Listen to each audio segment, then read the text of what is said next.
Hi there, Alexander. What's my motivation to do these live streams? I couldn't tell you. Just the subject,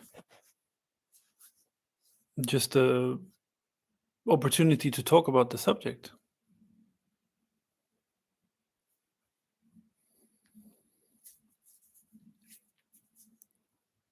What's my motivation?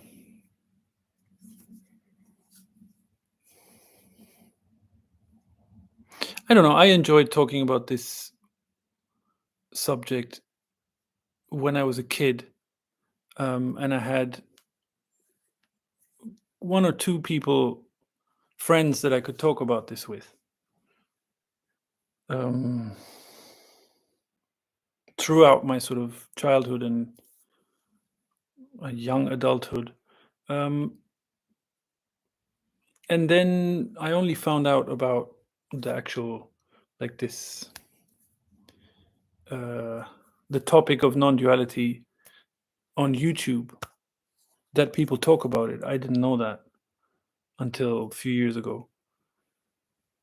So yeah, then I hadn't talked about it with anyone for a while. Yeah, or certain things. So anyway, it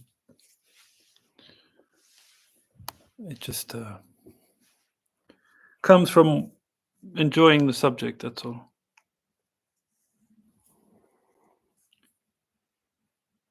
You yourself have never been into certain tradition, right? Zen, Buddhism, Christianity. Did you have any teacher, guru? No, no, not at all. No teacher, guru, no. No, I had an interest in Chinese philosophy uh, because I liked the Tao Te Ching, and Taoism because of its kind of neutrality, or you know, observing the way nature functions. I guess I always found that appealing, but I wouldn't say I was into the tradition or anything.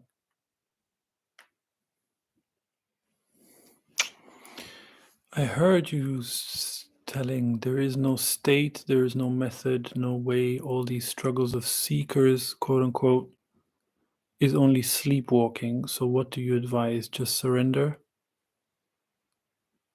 I didn't say sleepwalking. That's for sure. But yes, there is no state, no method, no way. Um, all that means really is that there's no preset way. It's very simple logic. Like um,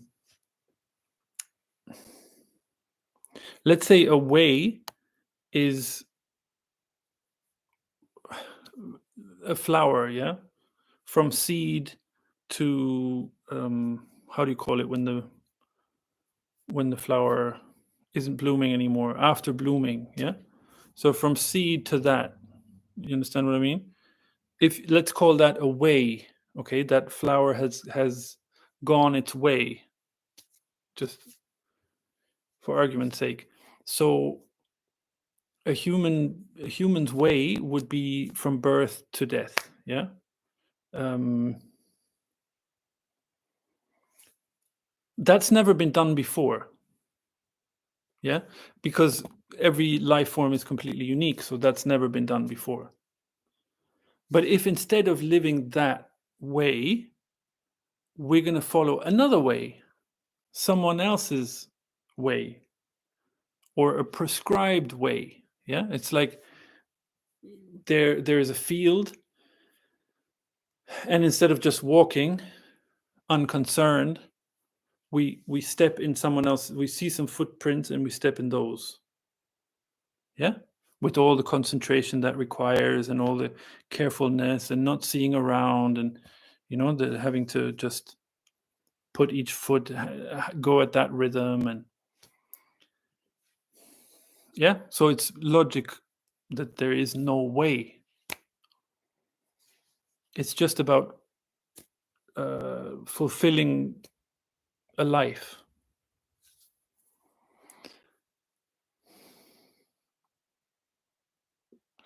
And sorry, I'm paraphrasing as my understanding. You haven't told sleepwalking true. Yeah. Um, no advice. There's no advice to give. Uh, just surrender. I don't know about surrender is one of those words. It's very charged, very loaded.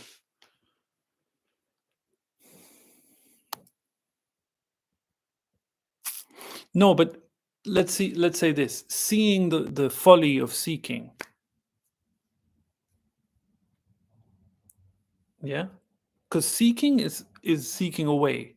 So instead of walking into the field, we're sort of scanning the whole time, looking where are the footprints. Oh fuck, there are no footprints. Now I'm panicking. Now I'm yeah. Now I'll just sit here and wait till I see some footprints or something. Or what would you advise? You know, if somebody wants to look for footprints, I wouldn't give any advice. I would let them look for the footprints.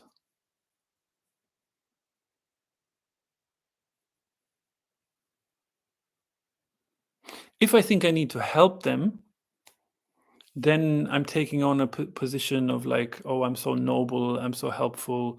And then we're diluting the whole thing. Then we're saying there is suffering and I need to help the person who's suffering and so on. Yeah. Maybe they didn't even ask me, but still I'm going to interfere and I'm going to help and I'm going to say, you should do this, you shouldn't do that. Yeah. But it dilutes the message, quote unquote. I don't like that word for this, but don't know what else to say at the moment. It dilutes it. What's really the implication, let's say, of what non-duality describes is that there is no lack. So what we commonly refer to as suffering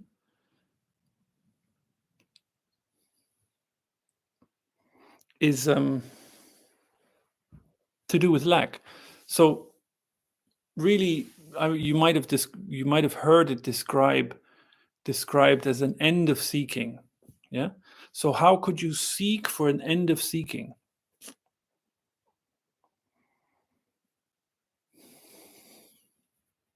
It's just like having a backpack on and then trying to look for some guidelines of how to take off the backpack.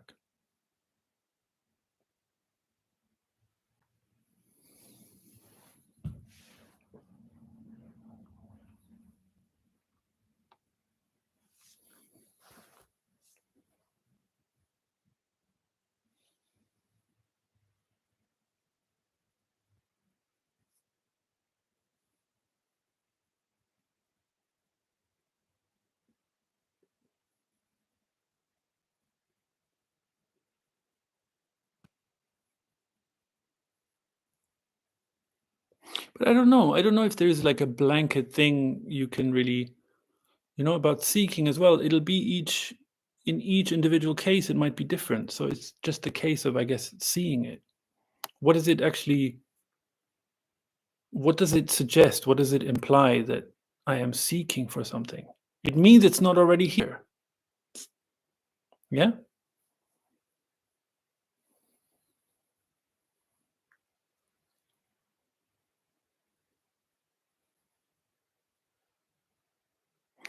It's like having a cake.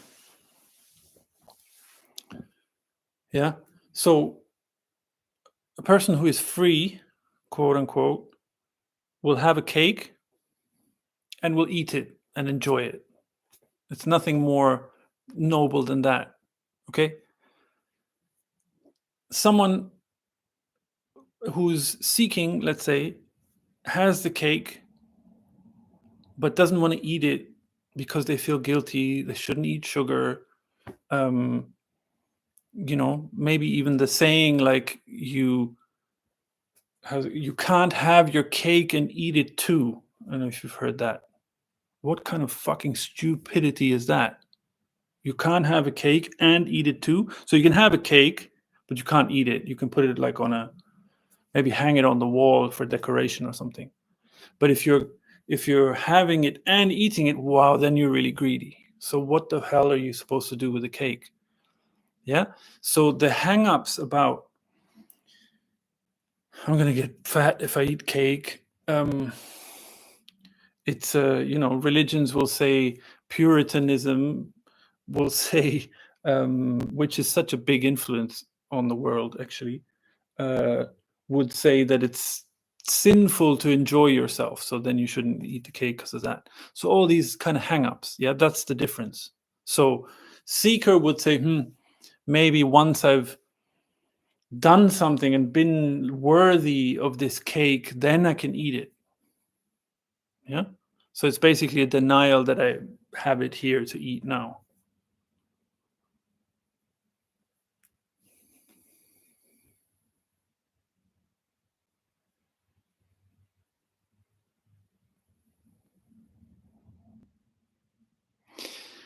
Is there a role of mental understanding in all this? I mean, a lot of people are going to retreats for something. It should have some sense, no? No, why should it have any sense? Who's to say that all retreats are not bogus? To go on a retreat for what? To find yourself?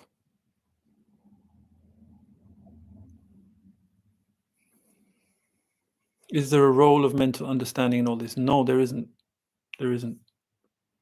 The person who goes on 25 retreats a year, and is so dedicated, yeah, really very, very disciplined and focused, maybe doesn't get it.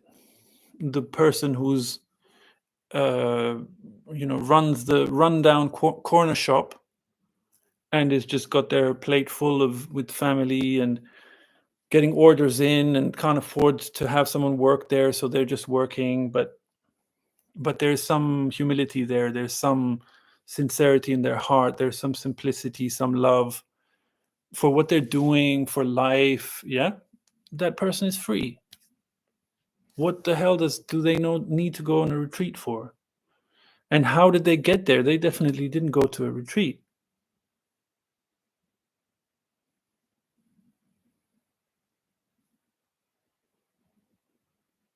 And that person might not mentally understand anything about it either. Okay, look, there is clarity. Yeah, you can get clarity about a situation, like some issues going on, or I don't know, and then you have a dream about it and you suddenly see some angle that you hadn't seen. So you get some clarity. I wouldn't call it mental understanding though.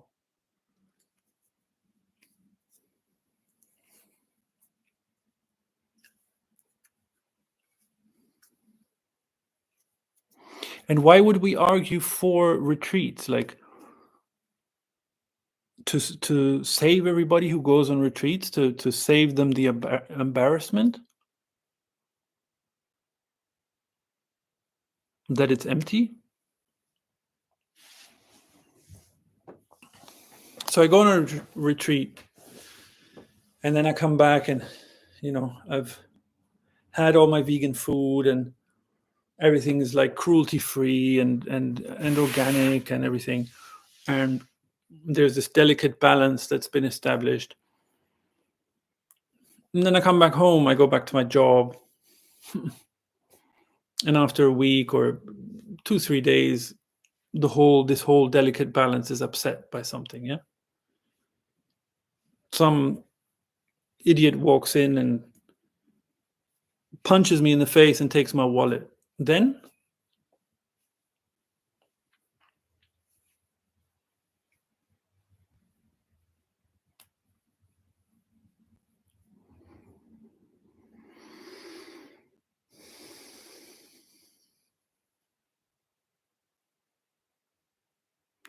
okay, that's not to say that there can't be, I don't know, like I can't speak for all retreats, obviously. I don't know all retreats in the world. It can't be that it's all about who's doing it, I guess, yeah. It's all about the energy that's there. Like uh if it's like, You go somewhere nice, it's like a holiday, you have a nice time, it's relaxed, it's fun, and then you have times of the day where you talk about this subject and you can get some intense conversation going on. Yeah, why not? Why not? But I think we're just talking here about a prerequisite. So again, it's not enjoyment, it's doing something to get something. That's the only difference. That's the whole ball game. Doing something out of enjoyment or doing something to get something. Are there any books you can recommend? No. No.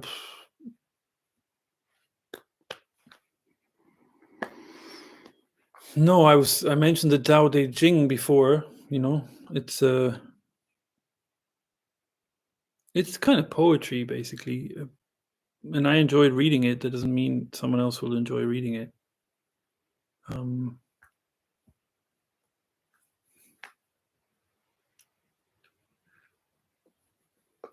no, I haven't read any books specifically about non-duality, if that's what you're asking. Um,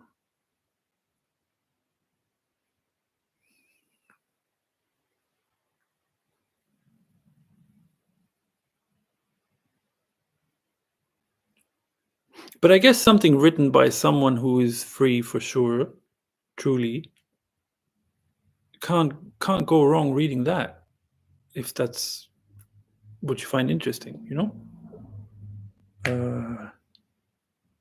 I mean, a lot of, like, even the Tao Te Ching, it's kind of ascribed to Lao Tzu, but who knows? Yeah, who knows who wrote that? Um,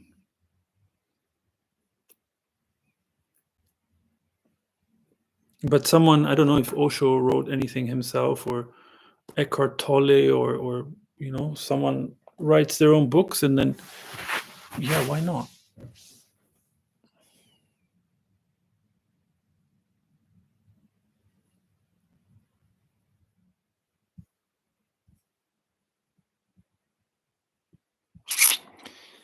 If an idiot comes, punches you, and takes your wallet, how would you feel about this? Will you see this as some sign or whatever? Sign of what? You mean if someone comes to me and punches me and takes my wallet?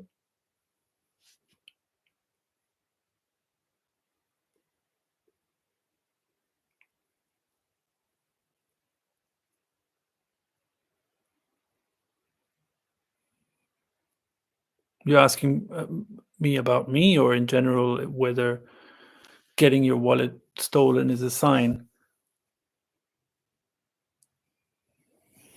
Yes, you mentioned this some minutes ago in your example. Yeah, yeah. I know I mentioned it. Okay, about me. I would hopefully I would send there's a certain where there is sensitivity, there is like first of all, that kind of energy can't really enter.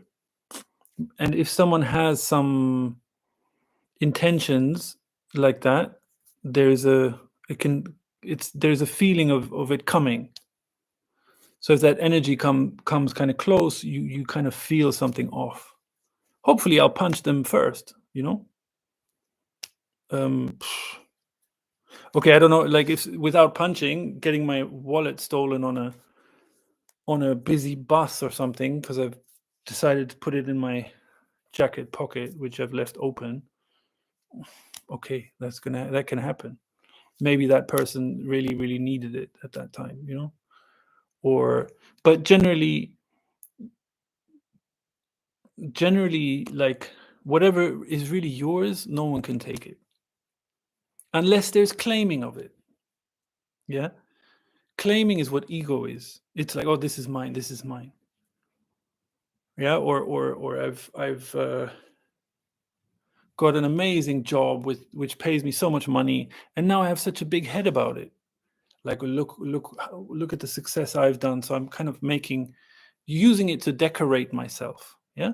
Then then when that claiming sets in, it definitely there's a vulnerability to it being taken away.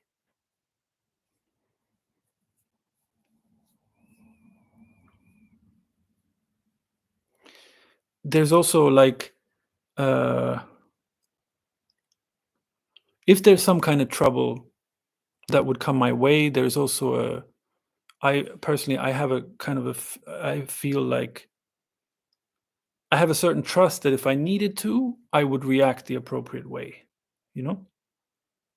Yeah, that can be, it can be a look, it can be a physical action, it can whatever's necessary. Yeah. There's even like, I don't know, stories of getting some kind of strength, like a woman that might, the baby is trapped maybe under a car and suddenly there is some strength to lift the car just enough, stuff like that. So whatever is needed in the moment. But about seeing it as a sign, I don't know. No, I wouldn't see it as a sign.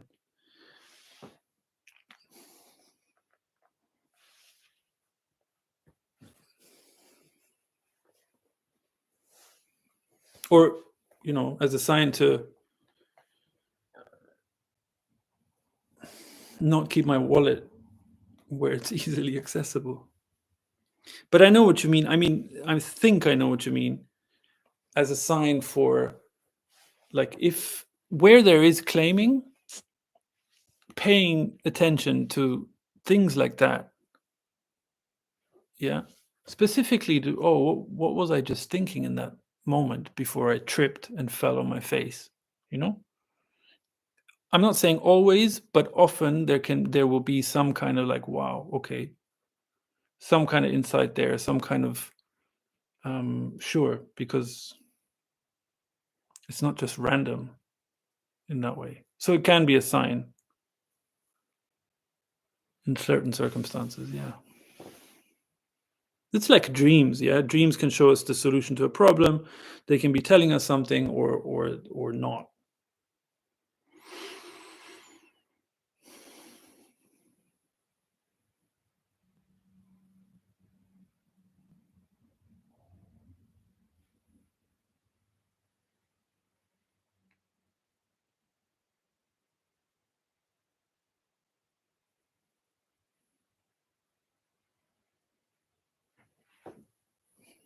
Way interesting. Thank you.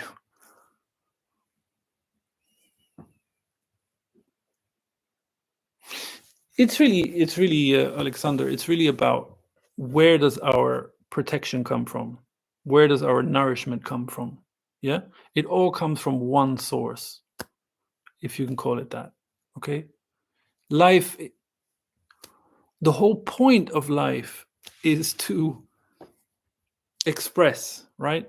All the forms that life can take. Yeah, for the sheer joy of abundance and diversity. So it's even saying too much that, of course, life takes care of everything. It's already implicit in the fabric. That's what's going on. But if we put our protection in something different, then that creates holes. If we think our nourishment comes from somewhere else, same thing.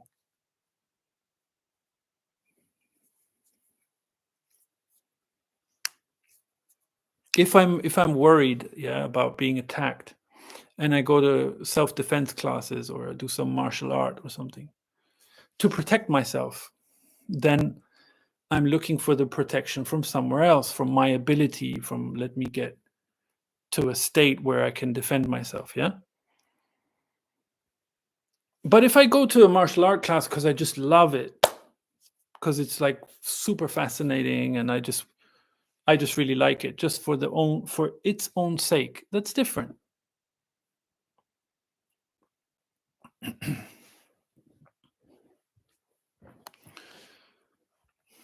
Hi, Jennifer. How are you? How are you?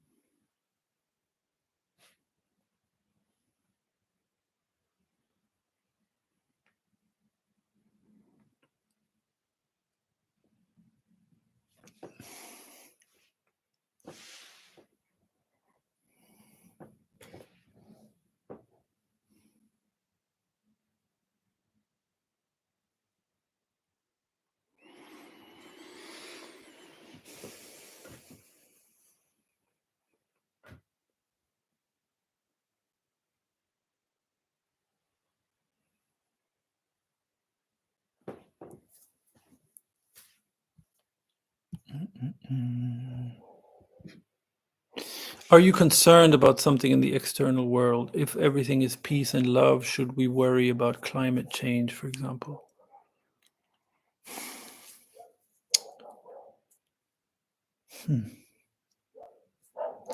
Am I concerned about something in the external world? No. Um, should we worry about climate change? No, there is no should. See the subtlety there. Yeah. See the looking for a should. Should we worry about it or should we not worry about it? Yeah. If the answer is you should, then we have to do something. Then it comes out of guilt. Then it comes out of a task. Yeah, getting a task. If no, we shouldn't. Then it's like, oh, okay. Well, then we're just being callous and unfeeling and this and that. And see also in the question the that it's not really differentiated at all. If everything is peace and love, should we worry about climate change, for example? I would ask you that. I would put that kind of question back to you. What do you think?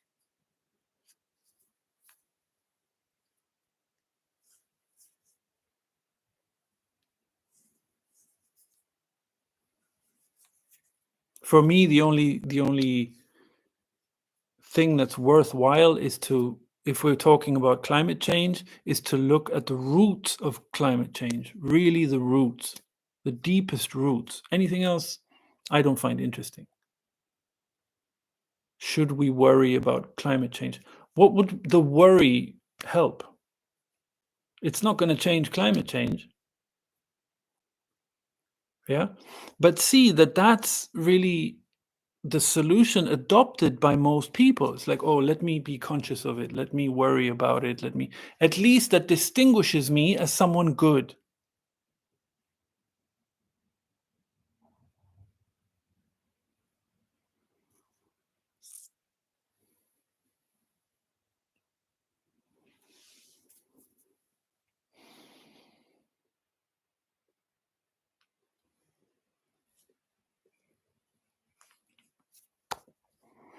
Jennifer, I'm curious to understand or see clearly what are our natural emotions and what are ego driven drives.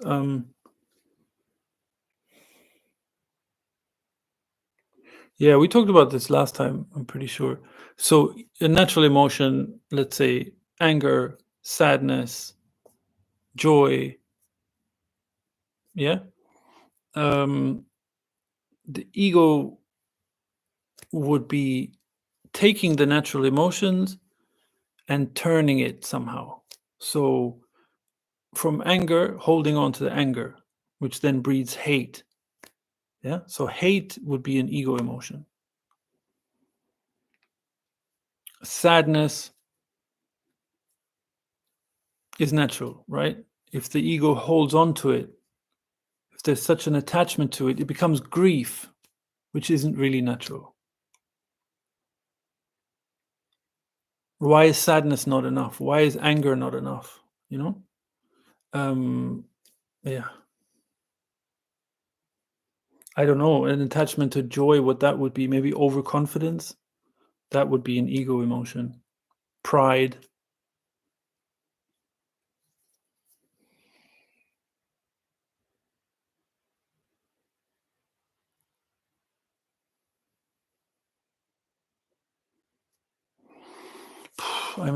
Hi there. I'm in Odessa, Ukraine right now. Yesterday, multifamily house was destroyed near my house.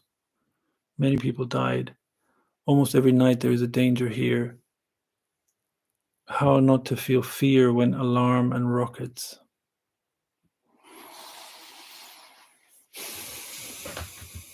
No worries, Jennifer. How not to feel fear when alarm and rockets. I think in that case it's natural, right? It would be natural to feel.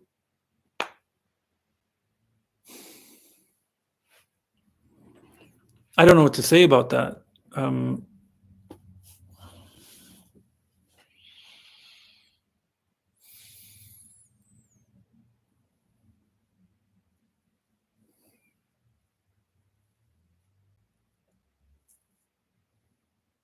I think whatever feelings come up in those situations are natural feelings.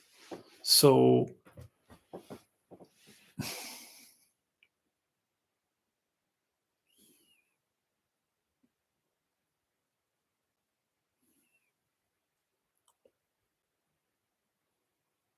I don't know. I guess the answer would be to really go inward, and um, it's a shocking situation, yeah, which will freeze the ego really. So there's a chance, there's an opportunity to go deep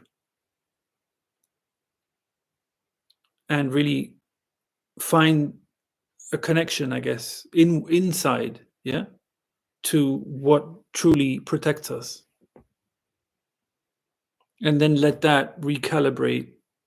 Yeah, there. I don't know. Things might come up like beliefs that we've held for a long time. Yeah, I don't know. That's what comes to me about that.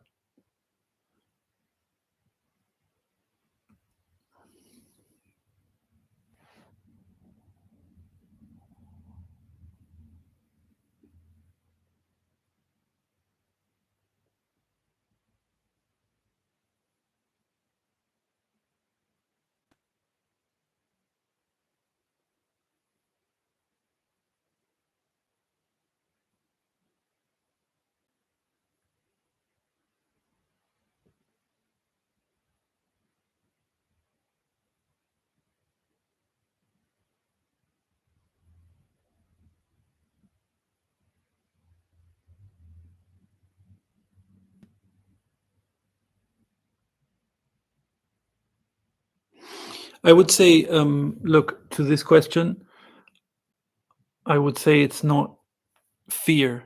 Yeah, it's natural caution. Yeah,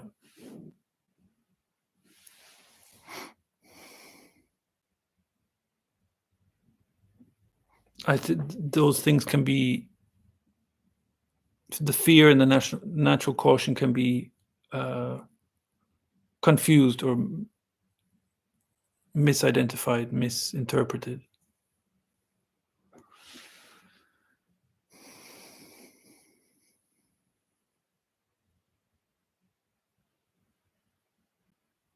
If yeah. So I think just this how not to feel fear, this effort to,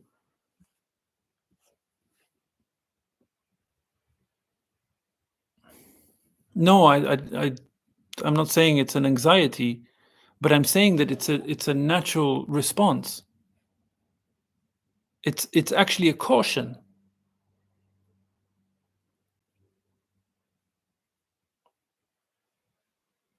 So the question of trying to get rid of it, you understand what I mean? That, whereas if it's clear that it's a natural thing, then there isn't this thing like, oh, I should, how not to feel this.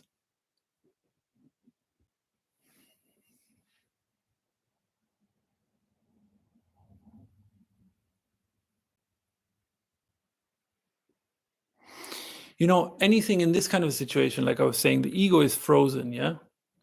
So we all know it. If there's a car accident or something, suddenly there's like, or some things going on, suddenly there's a certain sympathy among each other, helpfulness that's not usually there.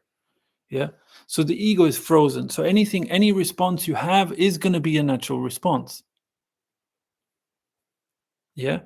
Most, what I can imagine is like just an inward, even like an inward asking for help. Yeah. That would be a natural response. That's always been that way with humans.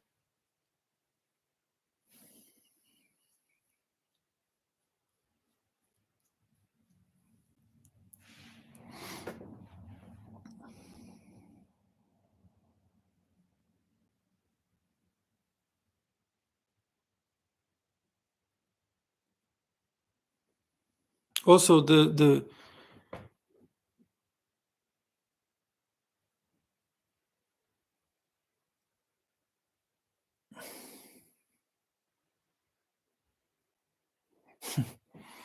Um, 2 years of the war, it's exhausting to feel that natural response so often.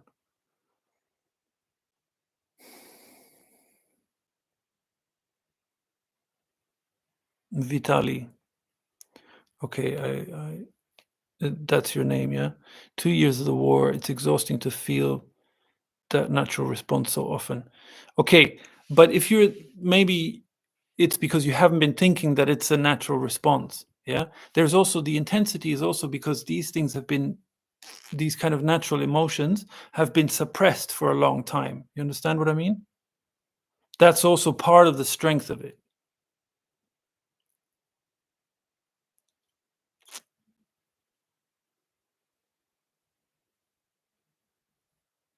Hmm. Okay. Alexander, Ukrainians are watching you, Luca. Please consider visiting our country. We have existential issues every day, very close to us. Would be good to have you here. I don't know. I'm not here to fix any issues or try and fix any issues, you know. If I were to go to the Ukraine, it would be to be hands-on. You know what I mean? With practical issues. I don't know. Um,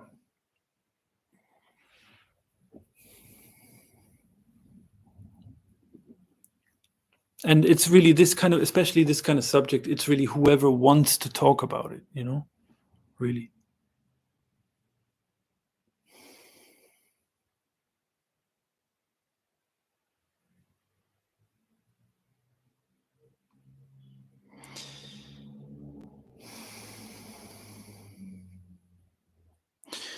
Vitali, see, war is a completely unnatural thing. Yeah, it's purely ego-driven. Hey, Arthur.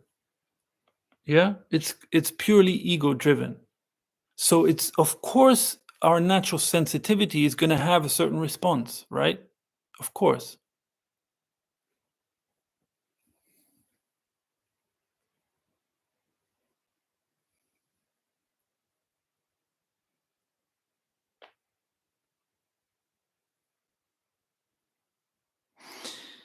There is a mistake here about language. Yeah, fear is an ego thing. Natural caution is not. So our natural response to something that's unnatural and that's so jarring, of course there's going to be sensitivity about it.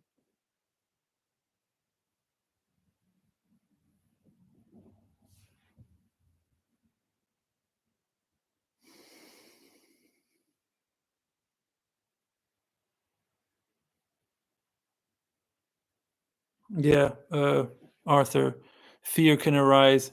I'm saying that fear it it's a mistaken language thing. This is a very classical thing to say in non-duality. Oh, this can arise, that can arise, everything can arise. Yeah, it doesn't really cut it for me. Um, Fear is an ego thing. It's a mistaken use of language. Fear can arise, yeah. Fear can arise if there's an ego attachment, if there's some kind of claiming going on, fear will arise, yeah? A certain response, a certain not saying, lack of firmness, whatever, some ego dynamics can cause fear. Here, we're talking about something different. We're talking about a natural response to something as strong that comes as strongly as war. So there's a misunderstanding there. That's not fear. That's natural caution.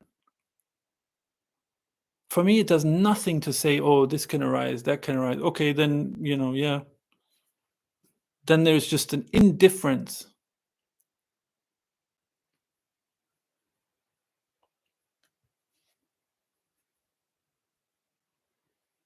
or some kind of trying to get some kind of equanimity, like, yeah, well, whatever shows up, ego, not ego, you know, violence, peace. Yeah, I should just have equality about all of it because there's just this oneness and bullshit. That's just a misunderstanding of the whole thing.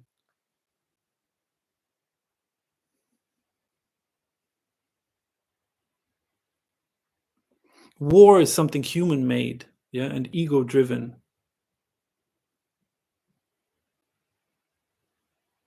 Yeah, but first I have to really see that fear is ego made. It's not natural.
I agree with you, Luca. I can relate to what you're saying about fear. I can see now how it affects because of ego or because it's ego driven. Yeah, I did not know it. Thank you. Yeah, for sure. Yeah, that's worth a lot. Seeing that, it's really it's very freeing.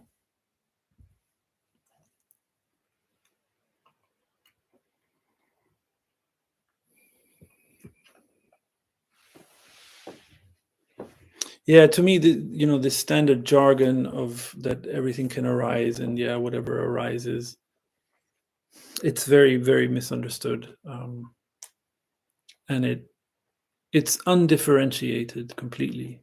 Um,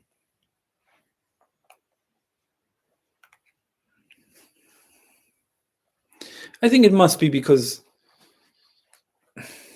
things are said once and then it's taken as a,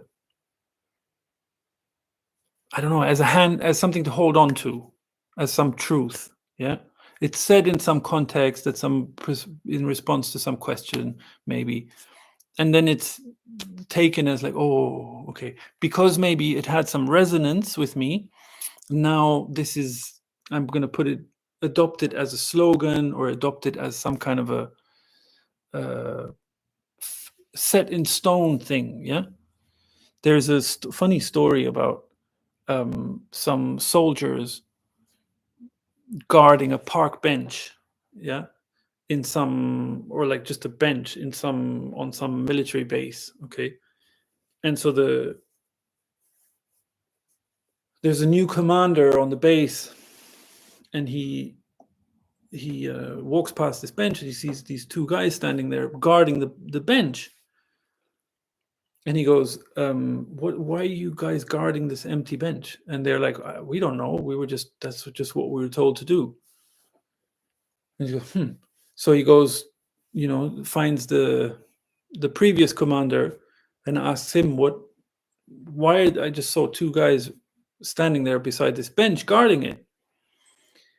And he's like, I also don't know. My predecessor told me it's some kind of a tradition. Yeah, there's just a tradition on this base that there are these two guys who always guard this bench. Maybe the bench has some specific significance, but I don't know what it is. So he asked the previous commander, same response. Yeah, it's some tradition. Then finally, he comes to like a retired commander, the oldest one he can find, who had commanded that base. And he tells him, "Oh, I see these two guys. They're guarding this bench. Do you know what the tradition is about?" He's like, "What do you mean guarding the bench?" He's like, "Yeah, these two guys standing there beside that bench." And he's like, "What is that paint still not dry?"